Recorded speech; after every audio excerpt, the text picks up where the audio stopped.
Here in Oklahoma, we're looking at some of the shale. Believe it or not, the same squirrel girl motif that's found in North Carolina is here in the shale as well. These characters, much like what we found in Smithfield and much like what we found in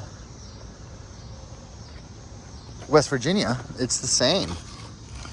So we're looking at this big circular eye. Oh, there's some bugs jumping at me here. The shale is the same style. It seems like it might be a little older. Let me show you some more. What I'm understanding now is that this shale was an ancient tradition. It was done a very, very long time ago, and then it was done more in modern times because people found it and they recreated it. This is a much older version of that shale. Each one of these leaves that we can, I guarantee you I could pick it off of here. Yep, look at that. Just like that. It's the same exact thing. These are the same plaquettes, the same human silhouettes, the same giant bird heads that have humans inside of them. We're looking at that as the eye. What the heck, guys? This giant bird head. No one recognizes it. They don't see that it's a bird head because they don't understand the style, I guess. Look at the smiling faces, the interior images. This is where the people that we study the art from, they learned from these people. They were all archaeologists. Every single one of them were studiers of human-made art. You can still see a lot of the red ochre on these. It's barely visible anymore on the granite. I'm going to show you a megalith right now. It's going to freak you out.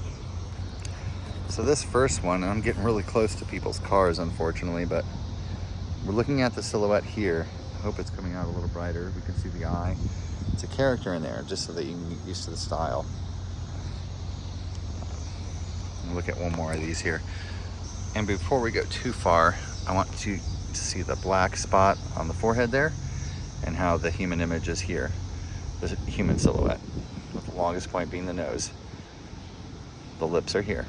So there's a few different eyes. You can see the perfect circle there. You can see the carving here with the circle inside of it.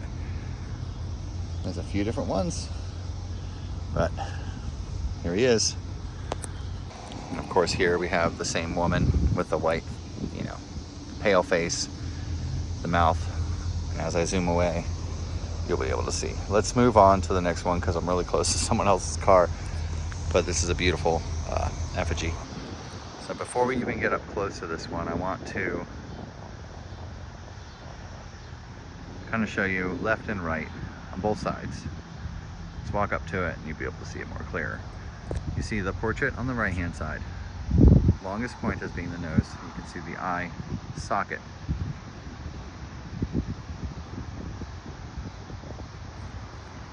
So pointing to the left here, we can see it's a animalorphic character. Human bird. It's a bird, but it's a human. You can see the beak separated with that line, that vertical line right there. We have the eye and that little ripple or indentation for the lips.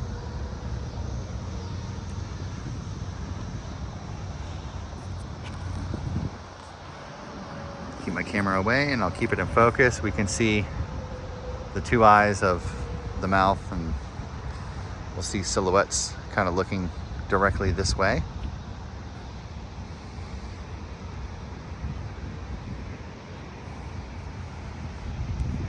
We'll see here on the left hand side how the silhouette is here with the eye carving, the nose, and the mouth. Now the interior is what we're looking at. We're looking at these rows.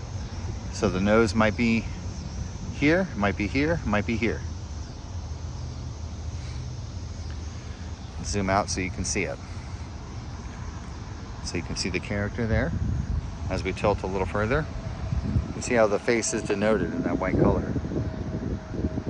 How the lips are perhaps presented there in that peach color. And of course, someone tried to put another face at the bottom of that, but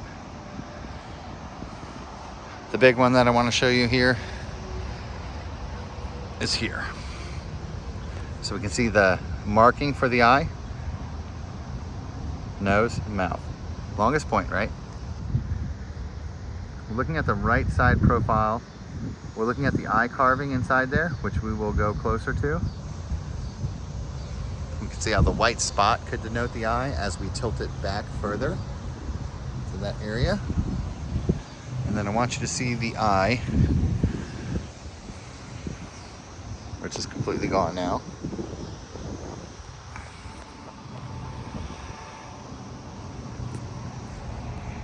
You see the faint.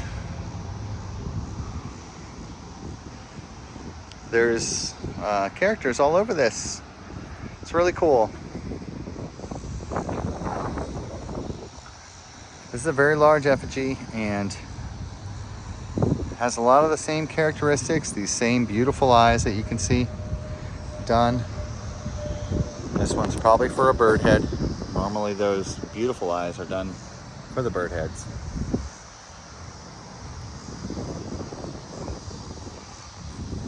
Just in this section that's broken off, we will see the two eyes. Look at the white, in the white, the mouth, the nose, the two eyes. The face right in this one section. On every corner and every edge, we'll have more. They did a very good job with painting this and decorating it. But, so we line up these edges to where they're flat.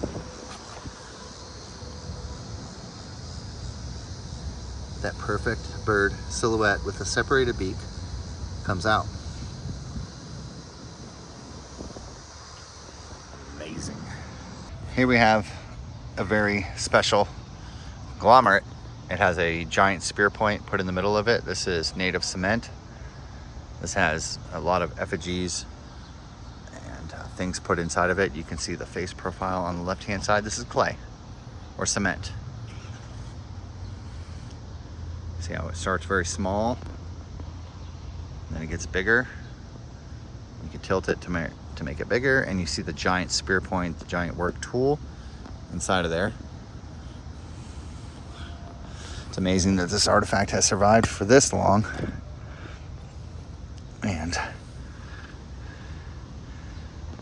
normally people would perhaps think this is man-made or natural.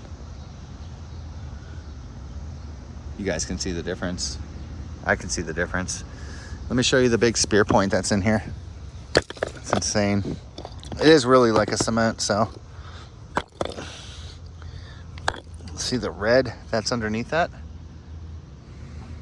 So that's all pressure flake, you can see. So to get this out, you would have to break this effigy, which we can do, but it takes a little bit of time.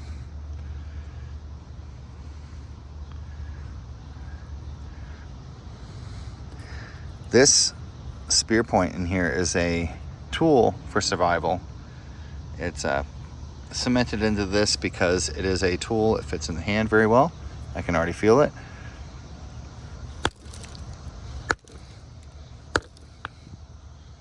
But I can't break it all the way apart, unfortunately. If I tried hard enough, I could, but I'm making a lot of noise. Just wanted to show you guys that worked rock inside of the cement here. There it is. Got it. This is the treasure of that effigy set.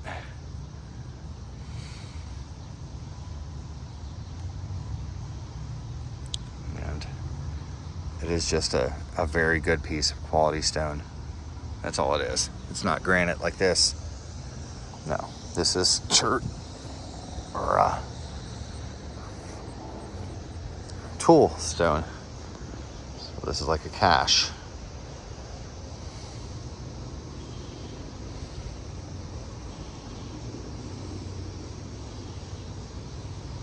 No lines on it.